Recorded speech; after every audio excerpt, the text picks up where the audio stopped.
Welcome to જીત Solanki vlog. બધાને મારા જય ગુડ મોર્નિંગ, જય રામ રામ, જય સોનબાઈમાં, જય દ્વારકાધીશ.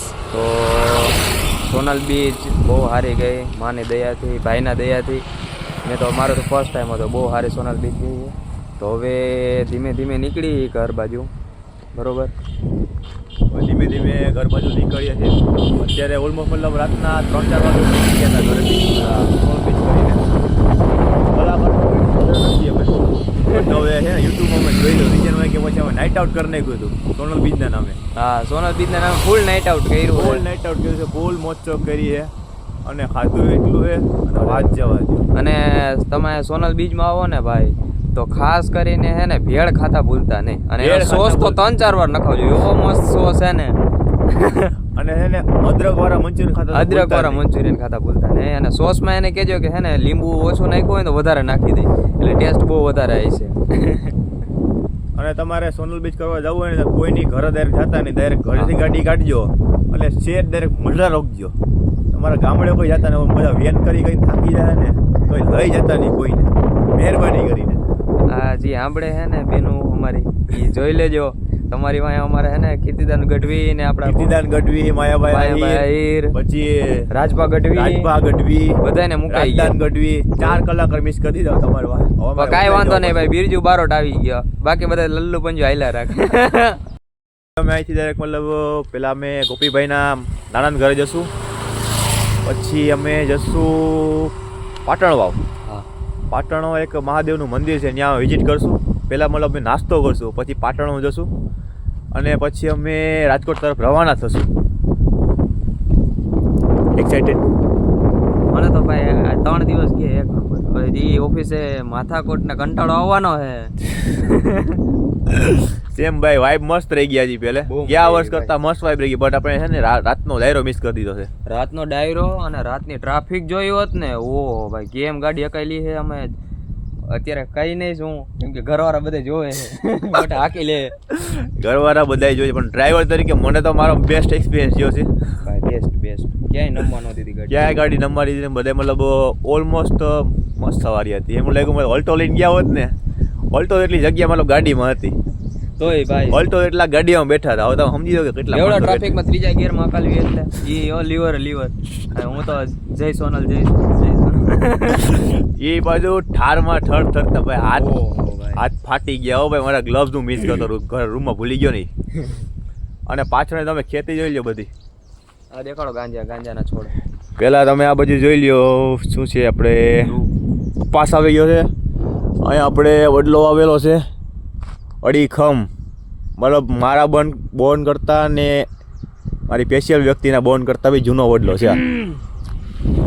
અને અહીંયા આપણે ગાંજાના છોડવા છે. ચાલે તુવેર અહીંયા અમે તુવેરના છોડવા છે. લોક જોઈને પછી કહે કે ભાઈ ગાંજાનો છોડવા ક્યાં ના.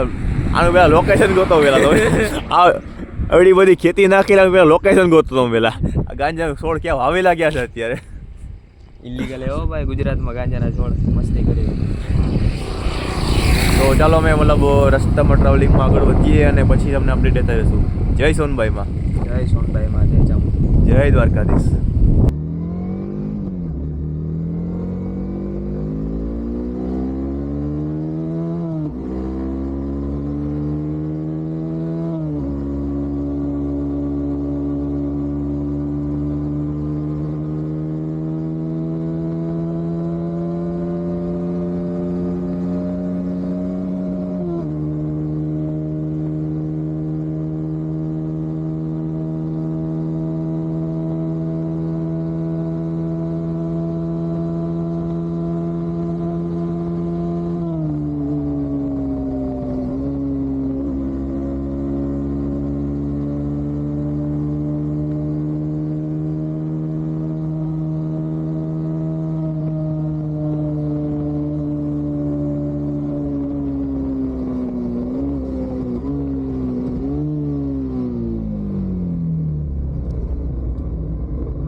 ફાઇનલી મતલબ રોદામાં ખબડતા અને 6 કરોડ નુકસાન થતા એની પહેલાં અમે પહોંચી ગયા છીએ પાટણ વાવ ઓસમ હાઈલે. એક્સાઇટેડ? બહુ ભાઈ, હું તો ઘણી વાર આવેલો ભાઈ. મારે ફર્સ્ટ ટાઈમ છે અને ઓલમોસ્ટ 2023થી પ્લાનિંગ હતી કે અહીંયા આવવાનું, મીન્સ કે ચોમાસામાં, બટ હજી મતલબ આદેશ થયો તો નહોતો પણ હવે થઈ ગયો છે. હવે તમને અહીંથી ઓસમ હાઈલે નજર આપી દો મહાદેવના.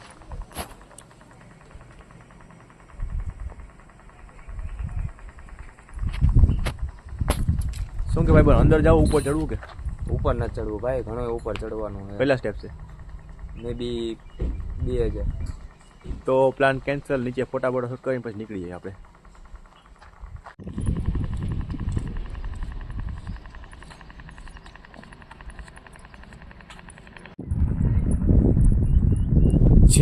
જય હો શંકરા આદિદેવ શંકરા સૃષ્ટિ કે સપરે. આવે કે ભાઈ?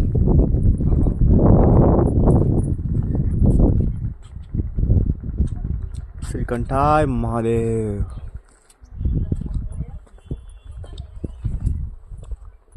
જય હો શંકરા આદિદેવ શંકરા.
તો મિત્રો આપણે આ બ્લોગને સમાપ્ત કરીએ અને આપણે ઘણા બધા સ્થળો લીધા છે આ વખતે. જેમ કે ફર્સ્ટમાં આપણે ગયા હતા પરબધામ, તો વચમાં આવ્યું તો આપણે હેંડો ડુંગર. આ શ્રી ખોડલમાનું ધામ, મતલબ એક બહુ પ્રાચીન, એટલે આજથી 500-600 વર્ષ જૂનું મતલબ મંદિર હતું અને દાદા જોડે મળીને બહુ આપણે મુલાકાત કરી અને બહુ બધી મજા આવી અને આંબાના ઝાડવા જોયા અને એક શું કહેવાય ડેમ પણ જોઈ લીધી. મસ્ત વ્યૂ હતું ત્યાં. અને પછી આપણે ગયા હતા સોણધામ મઢડા ઈદના પ્રોગ્રામમાં. તો પછી ત્યાં બી મતલબ બહુ બધી આપણે મજા કરી હતી. જેમ કે આપણે પરવાવડી થઈને પછી 6 વાગે આપણે ગામડે પહોંચ્યા હતા, અમારા ગામડે ટીકર. અને પછી અહીંયાથી અમે મઢડા ગયા હતા નાહી ધોઈને ફ્રેશ થઈને, બિરજુભાઈને સાંભળવા, ગોપીભાઈના ફેવરેટ કલાકારને. પછી ગોપીભાઈના કલાકારને સાંભળીને રાતે પછી અમે 1-2 વાગે નીકળી ગયા હતા. પછી ઘરે જઈને મસ્ત આરામ કર્યો. 9-10 વાગે ઉઠીને પછી નદીમાં નાહી ધોઈને પછી પાછા 1-2 વાગે પાછા મતલબ મારી બહેનું અને પછી અમે બધા નીકળી ગયા હતા પછી ગોપીભાઈને બધે ફરવા માટે. અને પછી આખો દિવસ રેખડા અને પછી સાંજે પ્રસાદી તો મળી નહીં ઓલમોસ્ટ. અને પછી દર્શન બી થોડા ઘણા થયા ન થયા એવી રીતે. પછી સંતવાણી થોડી ઘણી અધૂરી રહી એવી રીતે. અને પછી શું કહેવાય, બહુ મિસ કર્યો હજી પહેલાં પ્રોગ્રામ. બટ નાઇટ આઉટ મસ્ત ગયો હજી પહેલાં. બધે મતલબ ફેમિલી સાથે બધું ભેગું થઈ ગયું હતું. રાતમાં નાઇટ આઉટ કરીને બહુ બધી મજા કરીને પછી રાતના 3-4 વાગે મતલબ ટ્રાફિક તો એટલું બધું હતું કે બહુ મતલબ ફસાઈ ગયા હતા. પછી અમે ફૂલ ટન મોટર લીધો, એમ કે મતલબ બામણા સાથે ટિકટ લીધી. એટલે ઓલમોસ્ટ રાતના 3 વાગે નીકળ્યા હતા અને સવારે મતલબ 4 વાગે પહોંચી ગયા હતા. મતલબ 3:30-4 અમે પહોંચી ગયા હતા ઓલમોસ્ટ. અને પછી બધા સૂઈ ગયા હતા, આરામ કર્યો અને બધે મજા આવી હતી બધાને. અને એક જોતા તો એક્સાઇટમેન્ટ જોવું ને તો વાત જવા જેવી રીતે. અને પછી બીજનો આપણે શું કહેવાય રાતનો પ્રોગ્રામ હતો ને, એ તો હવે ઓનલાઈન વાયટીમાં જોઈ લે યુટ્યુબ રમરડા ચેનલની. અને બાકીનું જે આપણે એક્સાઇટમેન્ટ કર્યું એ તો મતલબ એન્ડલેસ હતું. બીજાનું કે બધે ફેમિલી સર્કલ ભેગું થયું હતું, બહેનું બધી અને ભાઈઓ બધે ભાઈચારા બધે ભેગા થઈ ગયા હતા, ફ્રેન્ડ સર્કલ બધું ભેગું થઈ ગયું હતું. અને જોરદાર વીજમાં મજા આવી હતી. બટ ટ્રાફિકમાં હલવાના હતા એ ત્યાં જળ ગયું હતું. બીજે પણ ટ્રાફિક તો થાય છે કારણ કે સિંગલ પટ્ટી રોડ છે અને ગામ બહુ નાનું છે, બટ હૃદય બહુ મોટું છે. જય સોનબાઈમાં આ વ્લોગને આપણે સમાપ્ત કરીએ. Thank you for watching. જય સોનબાઈમાં.